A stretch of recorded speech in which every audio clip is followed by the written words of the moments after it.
ఎమ్మెల్యేల అనర్హత పిటిషన్లపై హైకోర్టులో నేడు విచారణ జరగనుంది. ఎమ్మెల్యేలు దానం నాగేందర్, కడియం శ్రీహరి, తెల్లం వెంకట్రావు పిటిషన్లపై హైకోర్టు విచారించనుంది.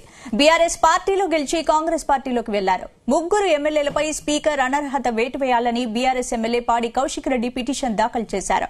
ఈ ముగ్గురు ఎమ్మెల్యేల అనర్హత పిటిషన్పై హైకోర్టులో విచారణ జరగనుంది.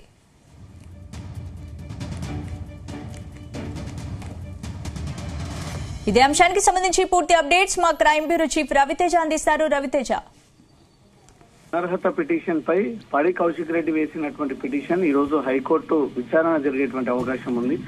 దానం నాగేందర్, కడియం శ్రీహరి, తెల్లం వెంకట్రావు వీరిపై ఈ పార్టీలో గెలిచి ఇంకో పార్టీలో జాయిన్ అయినందుకు వీరిపై అనర్హులుగా ప్రకటించాలంటూ కూడా కోర్టు ఆదేశాలు ఇవ్వాలి తమకు అనుకూలంగా అంటూ కూడా ఈ పిటిషన్ దాఖలు చేయడం జరిగింది. బీఆర్ఎస్ పార్టీలో గెలిచి కాంగ్రెస్ పార్టీలోకి వెళ్లారని ఈ ముగ్గురు ఎమ్మెల్యేలపై స్పీకర్ అనర్హత పిటిషన్ వేయాలంటూ కూడా బీఆర్ఎస్ ఎమ్మెల్యే పాడి కౌశిక్ రెడ్డి గతంలో స్పీకర్ కి మెమోరాండం ఇవ్వడము, స్పీకర్ నుంచి ఎలాంటి సానుకూలమైనటువంటి స్పందన రాకపోవడంతో హైకోర్టులో ఓ పిటిషన్ దాఖలు చేస్తూ ఈ పిటిషన్ ద్వారా ఈ ముగ్గురుపై అనర్హత ఆర్డర్స్ పాస్ చేయాలంటూ కూడా కోర్టు దృష్టికి తీసుకెళ్లడము, ఆ పిటిషన్ పైన ఈ రోజు విచారణ జరిగేటువంటి అవకాశం ఉంటుంది. ఈ రోజు కోర్టు ఈ ముగ్గురు ఎమ్మెల్యేల విషయంలో ఎలాంటి నిర్ణయం వ్యక్తం చేయబోతా ఉందనేది మాత్రం ఉత్కంఠంగా ఎదురు చూస్తా ఉన్నారు.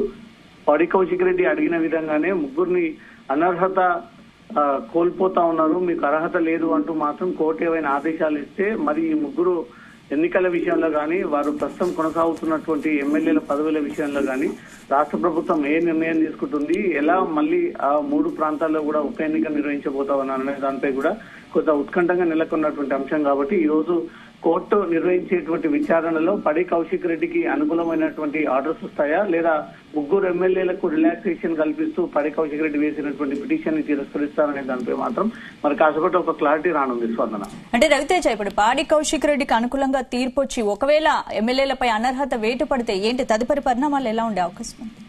కోర్టు ఒకవేళ వారికి హక్కులున్నాయి, ఇది రాజ్యాంగబద్ధంగా ఎన్నుకున్నటువంటి వ్యక్తులు, ఇది స్పీకర్ కార్యాలయం మాత్రమే ఆ నిర్ణయం తీసుకోవాల్సి ఉంటుంది అనేది మాత్రం కోర్టు అభిప్రాయం వ్యక్తం చేస్తే పాడి కౌశిక్ రెడ్డికి చుక్కెదురైనట్టే అనుకోవాలి. లేదా పాడి కౌశిక్ రెడ్డి వేసిన పిటిషన్ పై కోర్టు నిజంగానే వారి ముగ్గురు అనర్హులుగా ప్రకటిస్తా ఉన్నాము, ఇమీడియట్ గా ఆ ముగ్గురు ఎమ్మెల్యేలు ఆ పార్టీకి రాజీనామా చేయాల్సి ఉంటున్నట్టు కూడా ఆదేశాలు ఇస్తే మాత్రం ఖచ్చితంగా వీరు బీఆర్ఎస్ పార్టీకి రాజీనామా చేయాల్సిందే.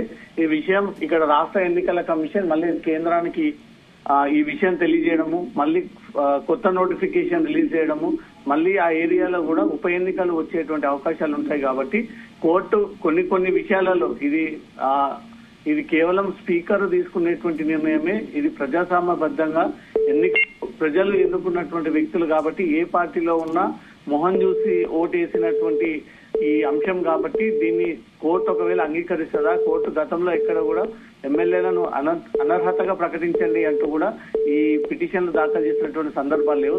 తప్పుడు అఫిడవిట్లని ఫైల్ చేసి తప్పుడు వివరాలను పొందుపరిచి ఎన్నికలని అధికారులని మభ్యపెట్టి గెలిచినటువంటి విషయాలపైన ఆ ఎన్నిక చెల్లదంటూ కోర్టు గతంలో ఇచ్చినటువంటి ఆర్డర్స్ ఉన్నాయి. కానీ ఈ పార్టీ మారి ఇతర పార్టీలోకి వెళ్లి కొనసాగుతున్నటువంటి ఎమ్మెల్యేల విషయంలో మాత్రం అనర్హత వేటు వేయండి అంటూ మాత్రం ఇప్పటి వరకు కోర్టు ఆదేశాలు ఇవ్వలేదు. మరి కాసేపట్లో విచారణ ప్రారంభమైనటువంటి వెంటనే కోర్టు ఏ రకమైనటువంటి ఆదేశాలు ఇస్తుంది అనేది మాత్రం ఉత్కంఠంగా ఎదురు చూస్తా ఉన్నారు. అంటే రవితేజ, గత కొన్ని నెలలుగా కాంగ్రెస్ పార్టీలోకి వలసలు కొనసాగుతూనే ఉన్నాయి. ఒకవేళ ఎమ్మెల్యేలపై అనర్హత వేటుపడి కోర్టు కౌశిక్ రెడ్డికి అనుకూలంగా తీర్పిస్తే ఈ వలసలకు బ్రేక్ పడే అవకాశం ఉందనుకోవచ్చు.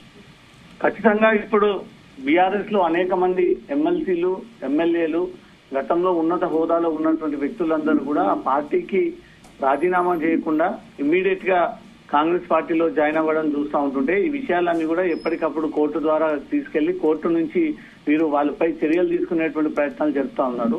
ఇది ఎంత మేరకు తమ పరిధిలోకి వస్తుంది అనే దానిపై కూడా కోర్టు క్షుణ్ణంగా పరిశీలించిన తర్వాతే ఈ విషయం పైన నిర్ణయం తీసుకునేటువంటి అవకాశం ఉంటుంది.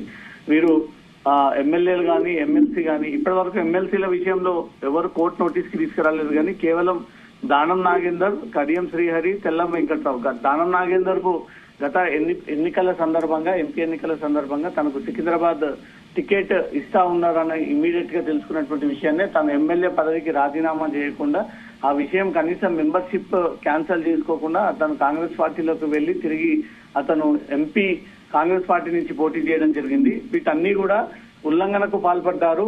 రాజ్యాంగంలో ఈ రకంగా ఎమ్మెల్యే పదవికి రాజీనామా చేయకుండా ఎంపీగా పోటీ చేయడం అనర్హుడుగా వ్యక్తమవుతా ఉంటుంది కాబట్టి దానం నాగేందర్ అవన్నీ ఉల్లంఘనకు పాల్పడుతూ ఇలా వ్యవహరించాడు అనేది మాత్రం పడి కౌశిక్ రెడ్డి చట్టంలో ఉన్నటువంటి ఈ ఎంపీ ఎమ్మెల్యేలకు సంబంధించినటువంటి అంశాలన్నీ కూడా దాంట్లో పొందుపరిచి పిటిషన్ వేయడం జరిగింది. దీన్ని కోర్టు ఏ రకంగా నిర్ణయం తీసుకోబోతా ఉంది, ఎలాంటి అభిప్రాయాన్ని వ్యక్తం చేయబోతా ఉంది, గతంలో ఈ చాలా మంది ఎమ్మెల్యేల పార్టీ మారినటువంటి వ్యక్తి పైన వేసినటువంటి పిటిషన్లను తిరస్కరించినటువంటి సందర్భాలు అనేకం ఉన్నాయి కాబట్టి ఇప్పుడు ఈ ముగ్గురు ఎమ్మెల్యేల విషయంలో హైకోర్టు ఎలాంటి నిర్ణయం తీసుకుంటుంది అనేది మాత్రం ఎదురు చూస్తా ఉన్నారు. పడి కౌశిక్ రెడ్డి కూడా ఇప్పటికే కోర్టుకు చేరుకొని తను వేసినటువంటి పిటిషన్ పైన నిర్ణయం తీసుకున్నట్టయితే మాత్రం తను సక్సెస్ అయినట్టుగా భావించి ఆ ముగ్గురు ఎమ్మెల్యేల విషయంలో మళ్ళీ ఉప ఎన్నికలు వస్తే బీఆర్ఎస్ పార్టీ నుంచి కొత్త అభ్యర్థులని ప్రకటించడము, మళ్ళీ అటు కాంగ్రెస్ పార్టీ నుంచి కూడా కొత్త అభ్యర్థులను ప్రకటించడం, అసలు ఉప ఎన్నికలకు వెళ్తారా, ఉప ఎన్నికలకు వెళ్లక ముందే పడి కౌశిక్ రెడ్డి వేసినటువంటి పిటిషన్ తమ పరిధిలోకి రాదు, మేము దీనిపైన ఆర్డర్స్ ఇవ్వలేమంటూ మాత్రం తిరస్కరిస్తారనే దానిపై కూడా కోర్టు మరి కాసేపట్లో విచారణ నుంచి అంటుంది. Right, thank you Ravitej.